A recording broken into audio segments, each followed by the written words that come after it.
Hey guys, and welcome back. This is HD, and welcome to another Starcraft 2 broadcast. I'm here to bring you guys a Terran versus Protoss by popular demand because a lot of you guys in the community have been requesting to see more TVPs.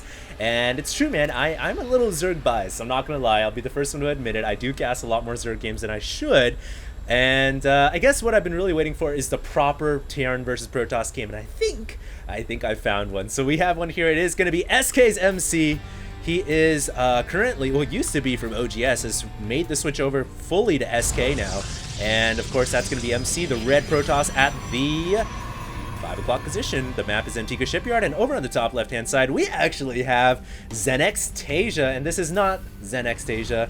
I do apologize. Actually, LiquidTaeja, recently making the move over from Zenex, and so both players here making recent moves in terms of what teams they're on. But what's really interesting to me about Taeja here is working his way up in Korea, you know, formerly Code A, and then just recently becoming part of Code S, and his group right now is really a group of death almost, being grouped up with Jockji and several other formidable players. He is a really young kid too, only 17 years old, and I just realized right now I've never had the opportunity to go ahead and cast a game of Taeja. So this should be pretty interesting, facing off against one of the most well-known Protoss players in the world. And I mean, there's only one other Protoss player that comes to mind, and that's Huck. So we'll see what happens here. Korea versus Korea. And I noticed this replay was on sc2reps.net, and of course I try to bring you guys the best replays possible. And having said that, you know, I just came back from Vegas. I just got done casting a really awesome match between DeMuslim and God, I already forgot the Zerg player who was playing. It was Nesty. So DeMuslim and Nesty, I just got done casting that. It was an amazing game.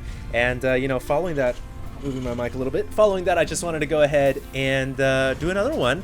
So hopefully you guys enjoy, and hope you guys enjoy this commentary. Of course, I'm always open to the feedback from the community, always looking to improve my broadcasts. So big ups to Reddit and Team Liquid. And big thanks to them for going out of their way and, you know, showing me how to become a better caster. It really does mean a lot to me.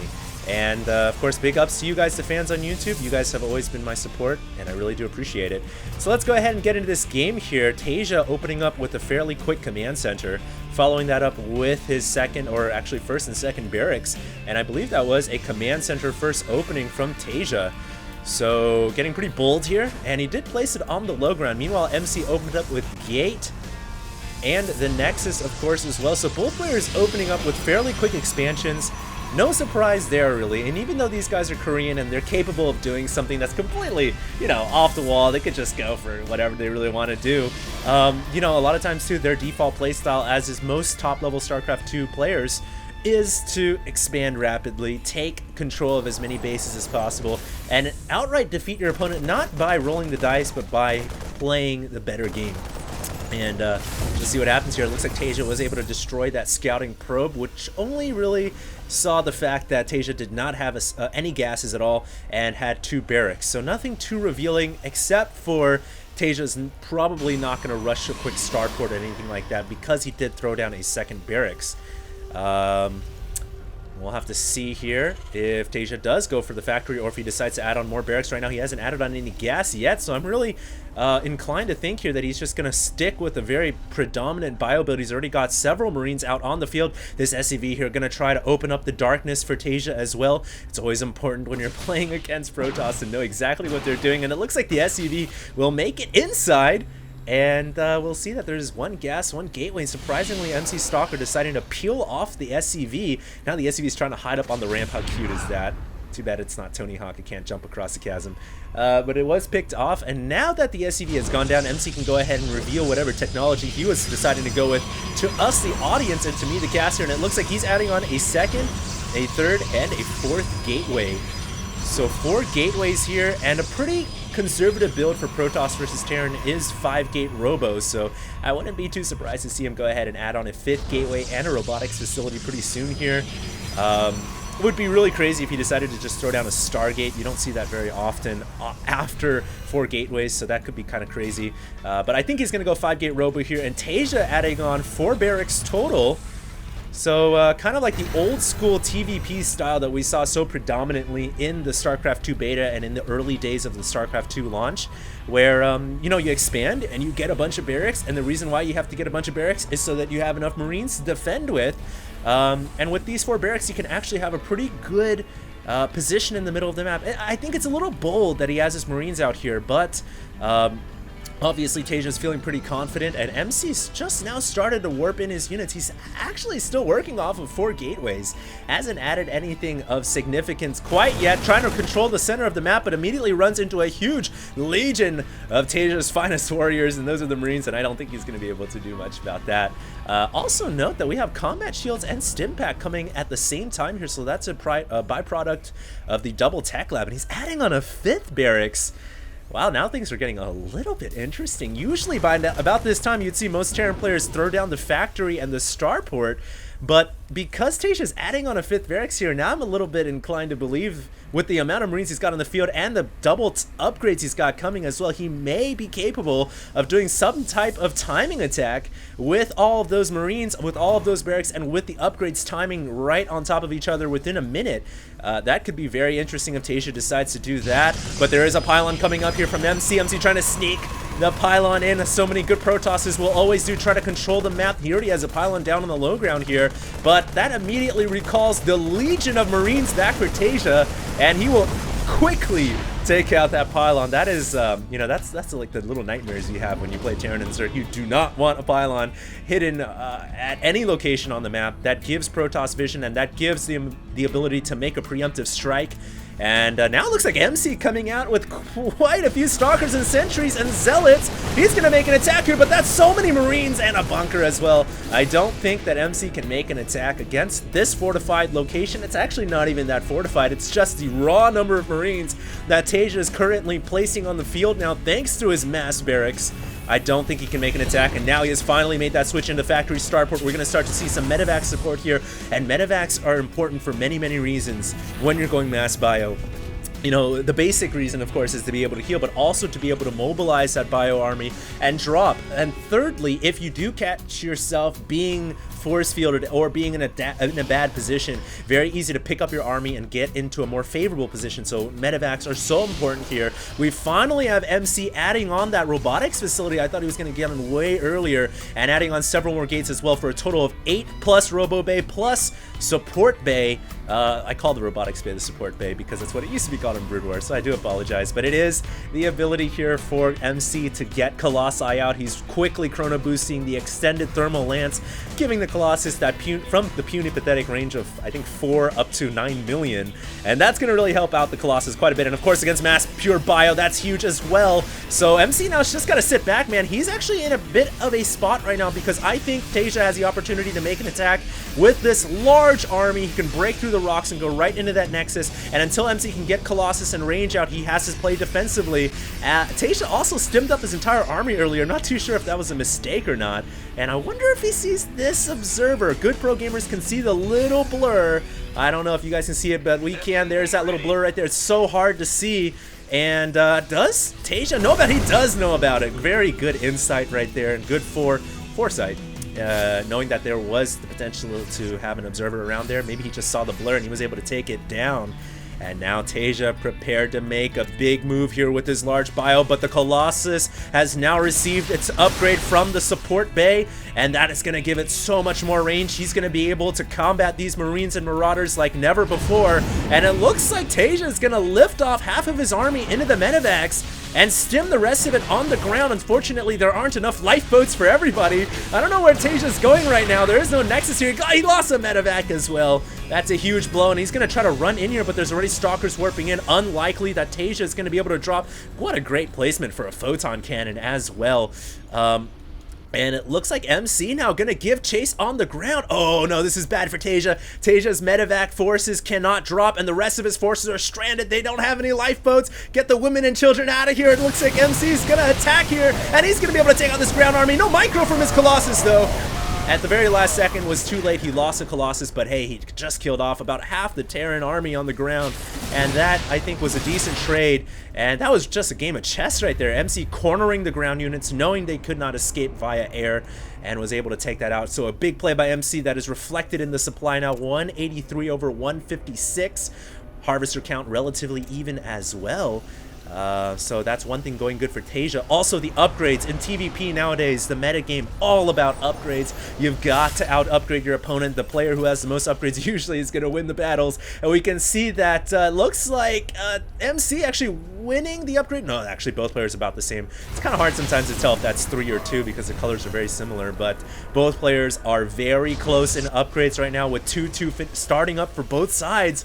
So the only disadvantage that Taeja's got right now, thankfully he was able to save the lifeboats. The only disadvantage that Taeja's got right now is a smaller army, but if he can get a more favorable positional engage, he might be able to win out the battle. He has a better concave here, and MC's gonna go in. Guardian Shield's going down, Force Field's trying to deform the battle terrain in favor of MC, but MC's Colossus, one of them got sniped, the second one's gonna go down. Good micro by the group to the right, and it looks like MC is going to lose the rest of his Colossus, and now all he's got is Stalkers and Sentries, and I can't believe it. Taeja just won that fight with pure Albio and a better engage, man. That was just purely a better engage from Taeja, and even though Taeja was behind in supply, it just goes to show that if you are thinking when you play that battle out, if you micro better than your opponent, you can win that battle out. And Taeja's small contingency force to the right, sniping that Colossus, MC not paying attention to that Colossus, was a big blow. And now it's so important to note that on Antigua Shipyard, if you can control the center of the map, the gold expansions are yours as well. The gold is mine, says Taeja, and Taeja gonna go in here, but I think he's a little bit overextended. So many Stalkers here. I don't think he can win this battle, and now his medevacs are in big trouble. He's got to get out of here with whatever troops he can get out alive. Tons of Zealot reinforcements coming in as well, so these Stalkers will continue to have the meaty tanks in front of them. A couple of reinforcements coming from Taeja, but that's not nearly going to be enough. I think Taeja needs to pull back here. He's got to be very careful how he plays this out. The Zealots are in the front lines. His reinforcements can't nearly stream as quickly or be there as readily as Protoss can, because Protoss had the ability to warp in right away, whereas Terran have to wait for the reinforcements to come from the barracks. So Taeja also needs to think now about potentially going to Ghost. I noticed he had a Ghost Academy here, and that's huge. Ghosts are so important in Terran versus Protoss, especially when that Protoss player decides to make the switch into Templar tech. And I think we do have Templars on the way. No, not quite yet. He just has the Twilight Council researching the charge upgrade, but pretty soon we might see Templars. One Speedy Gonzalez Marine is going to get caught off here and easily picked apart. Both players now trying to secure the gold. This is getting pretty tenuous because everybody knows now if you control the high ground on Antigua, the gold is yours. These Colossus getting a little bit ahead of themselves. Taeja might have an opportunity here to strike this Colossus down, but the Zealots quickly getting in the front lines, and Taeja has to spread out his Marines and Marauders. MC going in here with a pretty small army, I think. This could be pretty risky. He drops a couple of force fields, not the best, warping in Zealot reinforcements though, and he loses all of his Colossi, but that's okay because MC has the superior ground army. He has so many Zealots and Stalkers here, and he's going to be able to warp that army away. Very well done by MC. Now he's the one who controls the high ground, and this is just really how Terran versus Protoss is. It's a back and forth battle over who can control the high ground on Antigua Shipyard, and right now MC's certainly coming out of that battle victorious. This is so back and forth though. What a pleasure to gas this game. By the way guys, 3-3 was started much earlier by MC than it was by his counterpart Taeja, so Taeja is falling behind in the upgrade sound. There's going to be this 2-minute window of opportunity where MC will have the advantage in terms of his armaments and his armor, and I like this, man. Just leave the Colossus on the high ground. He's going to be able to laser down this planetary fortress and keep the minerals from being mined. So very good by MC to control the high ground there. It looks like Taeja going to try to make up for the lost mining by going to the Ninja expansion over at the 830 position. We'll see how well that bodes for him. By the way, Templar Archives is beginning to finish up right now, so pretty soon we're going to have Charge on Archon and Storm, and it's very important here for Taeja to get some ghosts out on the field. These SCVs coming out to Maynard, but they might have to be called upon to fight as well. Citizens come to fight, and will Taeja have enough to fight this off? Good concaves by Taeja. Good micro on the south end as well to keep himself away from the Zealots. Meanwhile, the Vikings picking off the Colossus. That Colossus is so weak. It goes down. Don't know what killed it off there, but Taeja is going to win out this battle, ladies and gentlemen. There's only sentries and stalkers left. He does have an upgrade disadvantage, though, and the Zealots warping into the south once again. MC is going to win the battle. For a second there, I thought Taeja had the upper hand, but I forgot his upgrades were not on point, and MC's reinforcements kind of the nail in the coffin there. And now this gold, this planetary fortress, is so exposed. Those meals immediately coming off, but they're not going to even be able to mine. Taeja just have to keep them on repair duty, it looks like. And oh no, here comes the Archon. Storm is on the way as well. MC, one of the god Protosses here, delivering his power for all to see, and I don't think Taeja, the new 17-year-old here on the block, is gonna be able to stand toe-to-toe with MC. MC is just looking way too strong. Templars are about to have Psionic Storm ready as well. Taeja, of course, has the Ninja expansion. His mining, not too shabby, but his SCV count just not nearly on par at 56 under 80 something. And here comes MC. He should be able to take out this PF very easily, and the GG is called by Taeja. Just realizing he didn't have enough to fight off that army, and you know, a wise GG. I don't think he could have stayed in this game much longer, but you know what, guys? As you guys wanted, a Terran versus Protoss, and I think that was definitely one of the more interesting ones as it went back and forth. It was kind of a tug of war, and going back, actually, I thought one of the most interesting fights. I'm going to start doing this more often, just showing you guys what the highlights, I guess, the highlight fights. I thought one of the most interesting fights was when MC was ahead in supply, and you guys can see this is it right here. He's up by 198 right now, and he decides to make a push. You know, he's got the larger army, no doubt, and sorry guys, oh, there's no mini-map. He's got the larger army here, but he engages in a poor position, not the best concave. And if you guys look right here, the force fields are used in a nice fashion. That can help you because you can take out the frontal army and then you don't have to worry about the backside. But this is what Taeja did, which really stood out to me. Vikings on target with the Colossus, and the control of the Marauders to the right here. Look at how he controls them and sends them after this Colossus. And MC not microing because he was focused on the force field control, and as a result he lost all of his Colossus, did not have enough firepower to take out this army. And that was a point there where I thought Taeja could have won this game. But then he proceeded, I think, to overextend just a little bit. And the overextension, I think, occurred over here. You know, he was ahead in supply, 162 over 145. But why fight this army? That's pretty scary. If you're in a situation like this, even though, you know, you're ahead in supply, what you need to do is wait for your reinforcements. You need to wait for the rest of your army to arrive before you can think about engaging that. And this is where Taeja kind of threw it back to MC. So it was a bit unfortunate, but it was a very close game. And one of the better Terran versus Protosses I've seen. Very interesting. Hope you guys enjoyed, and keep the comments coming. I'll be on the lookout for more constructive criticism as well as just, you know, good feedback. Thanks, guys. This is HD, and I'll see you guys in the next video.